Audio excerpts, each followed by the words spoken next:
My name is Seraphina the Masked Lady. I was once human.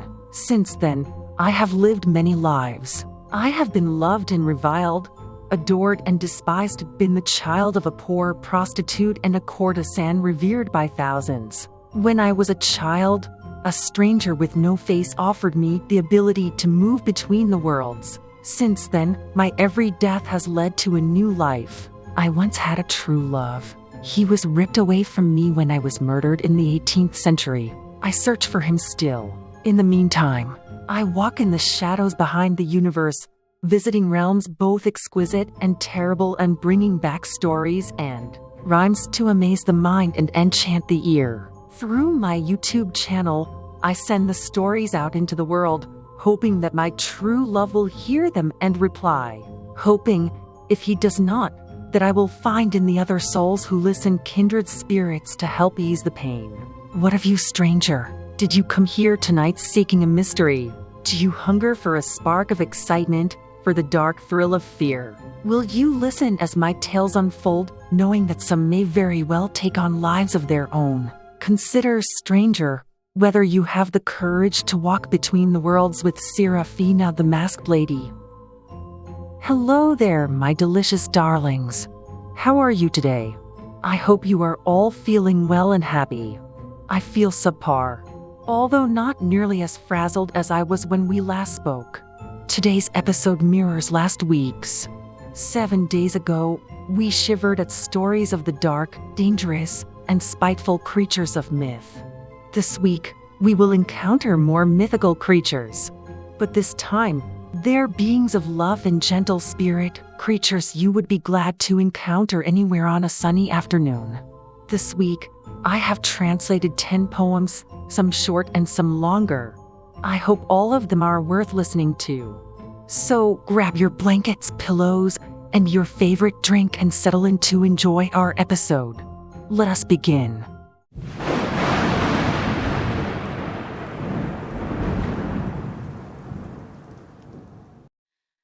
The doe. There is a girl that in the forest dwells. Full young she appears. She is lithe and fair. Her skin is pale with the faintest opal sheen, and skeins of moonlight tangle in her hair. Sometimes she walks and, where her feet touch the earth, upon the silvered grass, fair flowers bloom. Their petals appear faint beneath the bright sun, and yet they shine like rainbows 'neath the moon. Their petals sparkle, glitter, gleam, and glow bright. Few fairer sights have on this earth been seen than the girl 'neath her panoply of bright stars, trailed by the soft flowers through the evergreen. Far, far and wide, the breathless story is told of the girl who of midnight is the queen, that walks the woods naked of all but light's cloak, in far places where few humans are seen. Many a man has thought he would track her down, thinking to make of the woman a mate. For what man could help but crave the fairest prize, and think how much she'd add to their estate?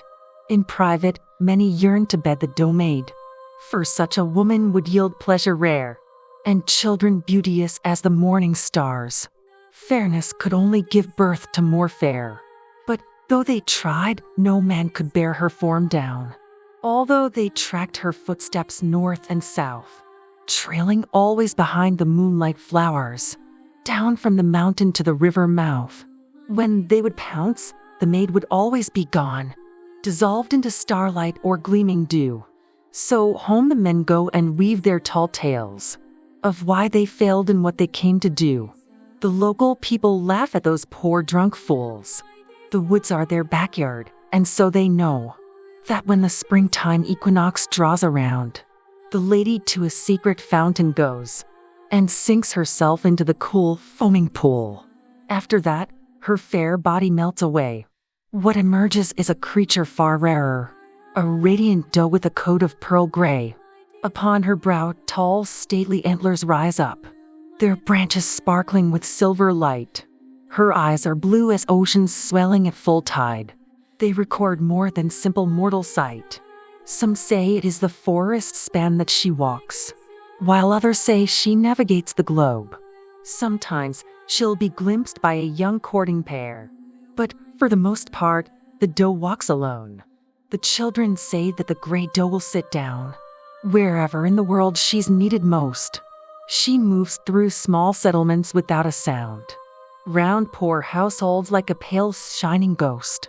In the right place, she sets one precious flower. The bloom being tasted will cheer each part. Being smelled eases sadness, hurt and despair. Worn at the collar, it inspires great art. Where sickness rules, a petal upon the tongue will end the hurt and force the ill away. Where age encroaches, a single pale dewdrop brushed from a leaf will restore youth and play. A blooming mother yet to bear her first child, drinking a broth made of the moonbeam flower, need not fear death along with the birthing pangs. She'll be delivered in a happy hour. Where the need is most, that's where the blossoms fall. So the great doe gives out grace after grace, until at last, exhausted to the deep pool, she comes, and once again, the change takes place. She sleeps on the ground till the sunlight wakes her, and rises up with a smile on her lips. The people love the lady and the fair doe. And even though sometimes a hunter slips into the woods, the people know not one bolt, one single arrow will strike the doe's heart. For she is magic wreathed and a miracle, and can't be ended by a mortal dart. So the fair doe and lady tread through the night, birthing wonder and hope where'er she treads.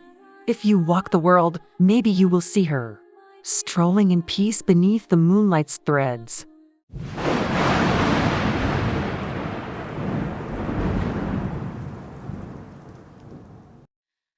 The girl with moonlit hands. She catches moonlight in a bowl. A robin perches there. He beats his wings, and a song sings to the world unaware. When morning comes, she takes the bowl to those who thirst for love. They drink the bowl and rise immortal, blessed from up above.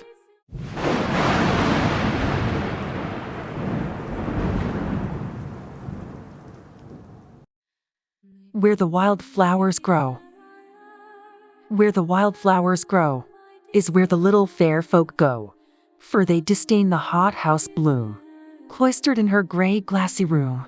Instead, they choose to set their dance where cornflower and mayweed prance, and where the poppy bows her head, honoring the living and dead.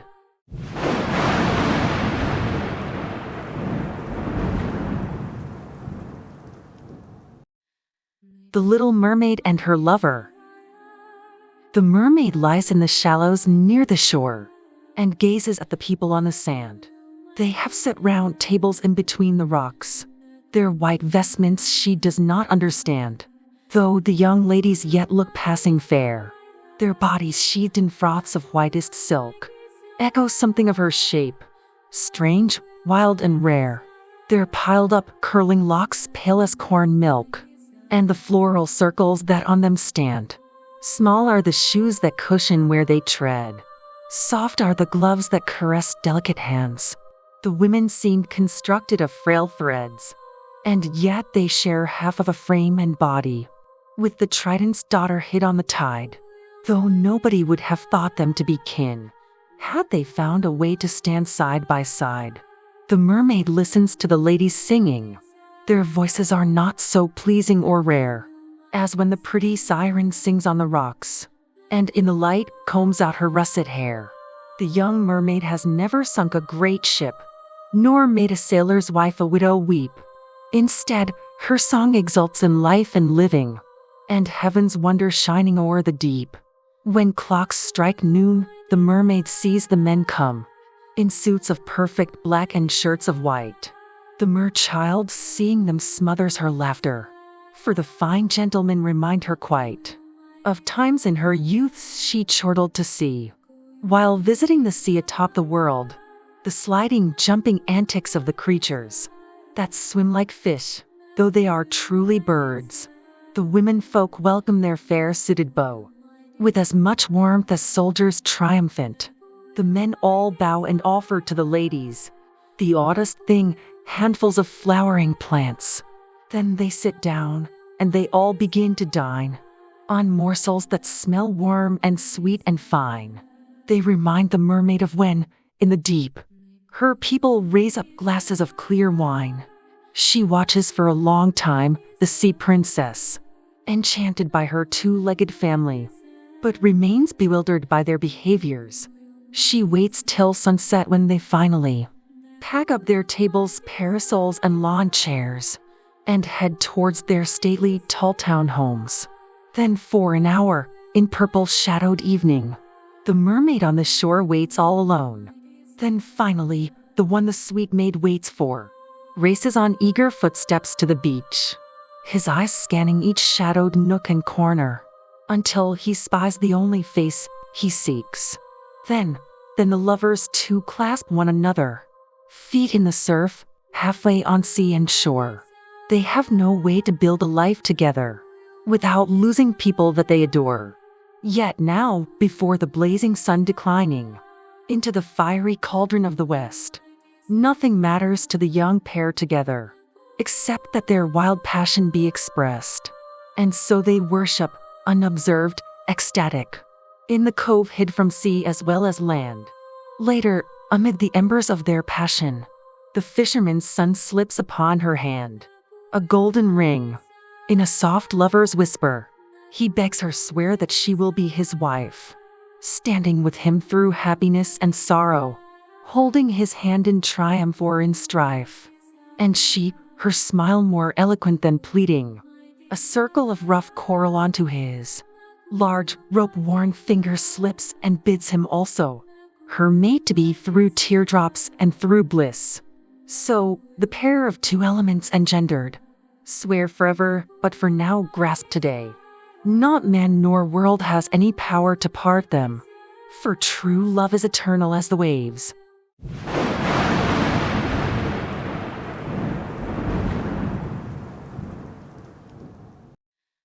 The Unicorns of England. How many who have walked the hills and forests of the world forlorn have not wondered if they might glimpse the bright flank of the unicorn? Who has not wished, passing a field where is quartered a gentle steed, that it might bear a golden horn, standing as upright as a reed? Though thousands of fair, strong horses grace England's green and pleasant land, it is not common there to see a beast with wings or horns that stand.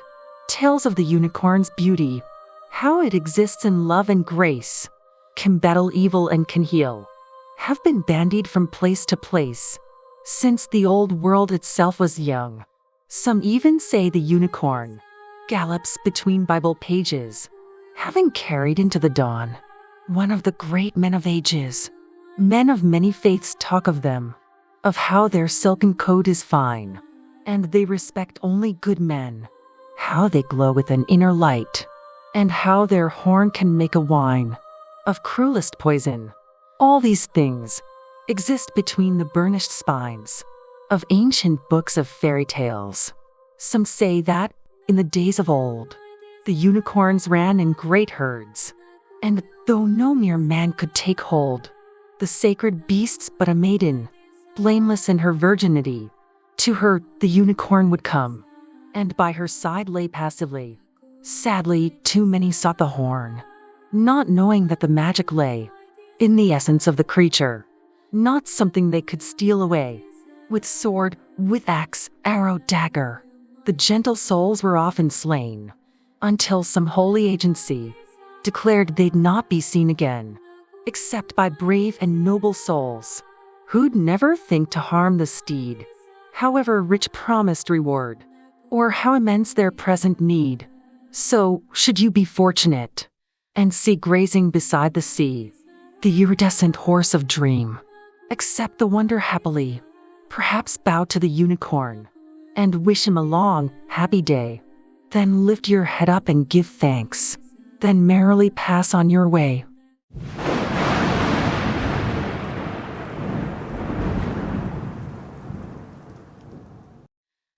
Kitty's vision. Kitty sits beside me on the sofa late at night. Her purr rumbles across my lap. She keeps me from all fright. Her little body soft and warm, she curls her gentle paws around my fingers. She loves me despite my many flaws. I have no better companion nor a more faithful friend. That would be gift enough for me, but she also defends me against more insidious threats than bleak loneliness. At first, that revelation came with terror and distress. But now I know that Kitty's vision protects my poor life from a terror greater than the thrust of a sharpened knife. Have you ever been sitting home alone one winter night and seen your cat's eyes swivel as if tracking a strange sight? But when you looked up, you found that nothing was moving there. Nobody creeping through the room, no intruder to scare. Instead, something was staring at you, a thing without sound. Soon, your companion started to yell. You tensed at the sound, because you knew that the hissing meant only great distress. You shuddered, thinking that you were in a deal of a mess. Then the cat screamed and jumped forward, claws flailing for a fight. And the sense of threat departed despite the darkness of night. Perhaps you thought that your furry companion was just odd, that it was some quirk of creation intended by God, or else that your kitten had invented some brand new game, and that you'd only imagine things had not stayed the same. You would be wrong. I found that out one cold October night. I'd tried to sleep, but every passing second was a fight. In the end, I had risen up to go and watch TV. And ever loyal, my dear Jessie cat had come with me. Midnight had passed, and then the hour of 3 had come around. The world beyond was abandoned. I could not hear a sound. I could have been in a tiny ship cast adrift in space, or on a world where some strange virus had destroyed the race that once lived there. The clock was striking when Jessie cat scowled. She looked to the far side of the room, then stood up and growled. I looked, but this time, I did not see standard empty space. Instead, something was watching me. Not of the human race. Its smile was wicked and cruel, sharp-edged and threatening. The chill that washed from it soon had my body shivering. Its skin was as dark as night, darker than the shadowed room. From it came a smell like that from an ancient, moldy tomb. The things had moved, and I could feel its eyes resting on me. Alone and scared, I watched as the intruder smiled at me. I swallowed hard and crossed my arms to still their trembling. Had it not blocked the doorway, I would then have been running. As it was, I stayed frozen, not sure what was going on. Only that the creature I was looking at now was wrong. A second later, I discovered more that troubled me. The creature smiling at me from the doorway was hungry, and I, sitting there in my robe with slippers on my feet. It smiled again, and I saw the sharp sickle of its teeth. Before, I'd laughed at monsters and at creatures of the night. But in truth, I knew that when it came down to a fight, I soon would falter, fail, and die. In moments, I'd be lost, and my sweet cat would be left all alone to bear the cost. I was bracing myself to die when it stepped towards me. That was when my sweet Jessie cat leapt up in front of me.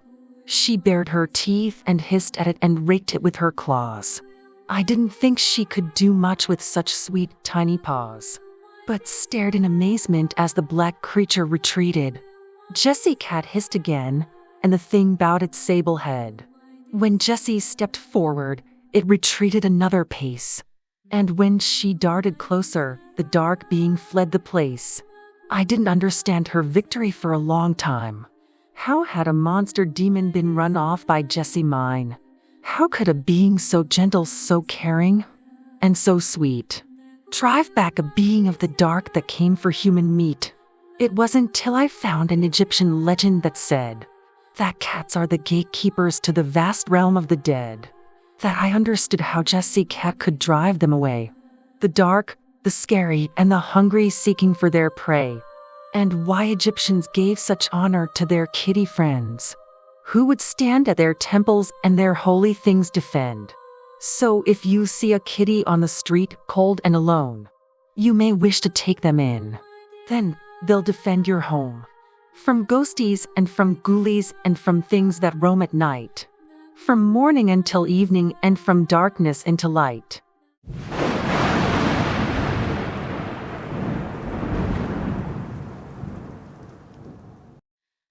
The Lady of the Sacred Isle. I am the Lady of the Sacred Isle. At night, I walk soft-footed through your dreams. I sing to you of aged sages, wise ones, of shining nymphs that dance between moonbeams, and all the creatures fey and free and wild, of the Dadannan and the fierce furies. Legends of women who can sing in colors and melanin dancing on the sea breeze. I have been here almost since the world began. Never in form, living through fantasy. Moving from man to woman, then to a child. Oh, do not worry, you need not fear me. I do not come to you to take or to hurt. My nourishment comes solely from your joy. As you sleep, you rejoice and so grow in strength. And your delight I absorb and employ to grow my power. Thus, you give me life. I don't stay long enough to weary you, but like a butterfly alight and then fly, while bidding you a soft and fond adieu. So do not worry if, upon one good night, a lady quite unknown appears to you. A woman with long hair as bright as silver and eyes one green and one of piercing blue. It's only me, the Lady Adelina, walking through dreams to come to see you there. So close your eyes when twilight comes to find you.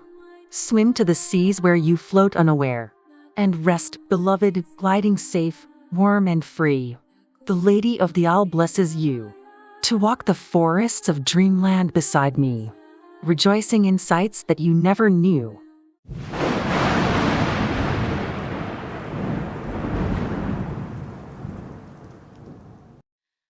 The Melanin.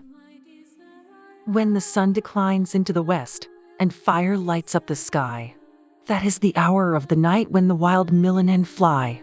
What are the Melanin, you ask? How big? Where do they hide? You might well know if you were a child born beside the tide. The sons of fishers hear of Melanin at their cradle. The sprites are as much part of their lives as the dinner table. They know what will entice them close and what will make them flee. They learn to look for them when the sun's orb ignites the sea. They tell the stories of their deeds when winter storms draw near. For Melanin roam even in the cold parts of the year. The Melanin are spirits that flow on the evening tide.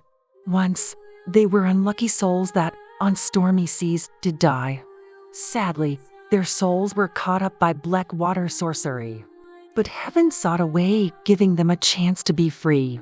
If Melanin would travel far and do good for mankind, then, on the 100,000th good deed, angels would unbind the ties that bound the Melanin. To heaven, they'd fly free, and always with the Lord of love and light, at last would be. Fishermen who work through the night upon the open wave share legends about Melanin who rise up men to save. From their decks, they watch Melanin as from the waves they fly, whirling like rosy fireflies against the blushing sky. The faint of heart might hide away, but they've no need to fear, for there's no harm in the bright souls that to the boats draw near. The Melanin always seek to bless those who work the waves, and bring to a fisherman all that his secret heart craves. To a man facing stormy tides, the Melanin can be the greatest ally to a man who seeks fruits of the sea. But Melanin don't only work on ocean lives to save. They whisper in young children's ears to teach them to be brave, and to face down cruel bullies who torment the weak and lame. They inspire poets who write for love rather than for fame. They quiet the wailing babe while the weary mother sleeps, and lead the weaving drunkard home when the foul night mist creeps. When poor girls cannot dance because calluses make them weep, the Melanin sew petals in their slippers while they sleep, so that they wake at dawn to find their feet will fleetly fly across the floor, graceful as white doves soaring through the sky. Melanin have whispered into the ears of the old and wise, who ponder over trying questions and give them replies. They have been known to sing the ill and feverish to sleep, or dance beside heartbroken maids so they no longer weep. Then do not fear if, when glancing through windows as night draws nigh, you see 1,000 gleaming lights ascending through the sky. It is only the melanin upon their evening flight, rejoicing in the sunset, in hope, freedom, truth, and right.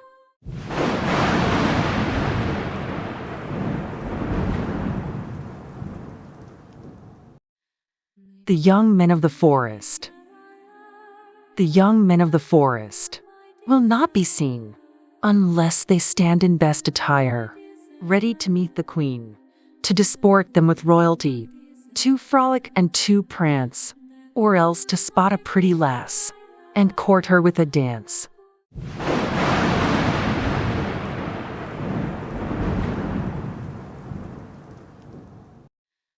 Angel. An angel perched upon my chair, with gleaming eyes and golden hair, and as he smiled, I heard him say, "You'll see a miracle today." He soon was gone, the angel kind. He left me in a state of mind, half excited and half afraid. Would the miracle come today, as he had promised? Or had I dreamed the messenger from the sky? Oh, how much it would mean to me. A real true miracle to see. I hurried out to my hometown, onto the street and looking round.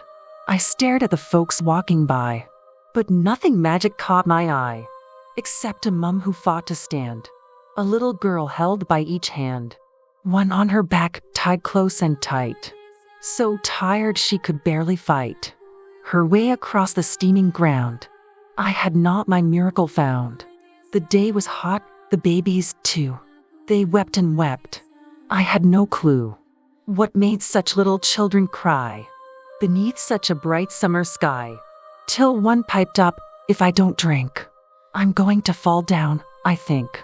The pain in the young mother's face made me feel I was a disgrace, to think only of wonders rare, with little ones in need of care. So I quickly offered to pay for one drink each. They went away, laughing and smiling all round. Still, I had no miracles found. I carried on through the bright day, and as I hurried on my way, I saw a young man on the road, taking a respite with his load.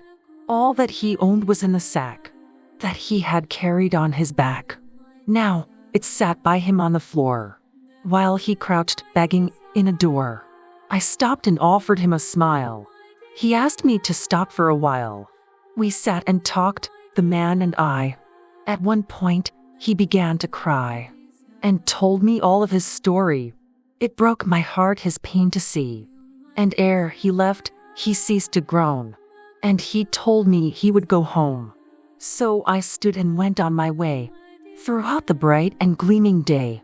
But nothing did I chance to see that a true miracle could be. At last, tired, weary, footsore, sadder than I had been before, I turned to make my slow way home. As no miracle I'd been shown, I was nearly at my front door, when someone I'd not seen before reached out to me and held my hand. "I wonder, could you help me, ma'am? I'm old, you see, I've lost my way. Could you help me get home today?" We found her home. Her daughter smiled. They'd missed her mother, been quite wild with worry about where she'd been. Before I chanced to bring her in, I waved goodbye, then turned away, and made it home by close of day. That night, with heavy heart, to bed I went to lay my weary head upon my lonely pillow there. I cried my tears of near despair. My angel dear had been a dream, part of my mind's deluded scheme, and there would never be a day a miracle would come my way.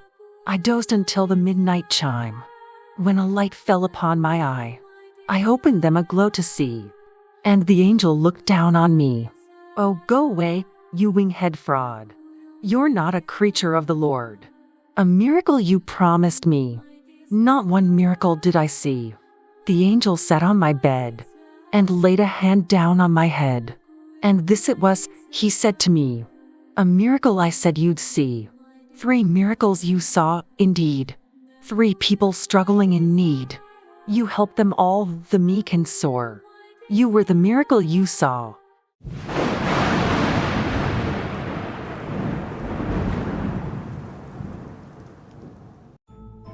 Well, there we go. What did you think? How do you like the lighter myths? Have I missed any subjects you would like to see included? I must admit that I am planning a poem about dragons, but I haven't had time to put it together yet. I promise to share it with you when I am done. Today's word for those who have made it through the entire episode is magic. Please take a moment to leave your thoughts in the comments. At this point, I will ask you to click like, subscribe, or follow. Our number of delicious darlings is steadily growing, and it would be a delight to have you among them. For now, I will bid you farewell and good evening. I have no plans tonight except for a long, deep sleep. May your night be warm and secure, your beds cozy, and may you sleep well, my delicious darlings.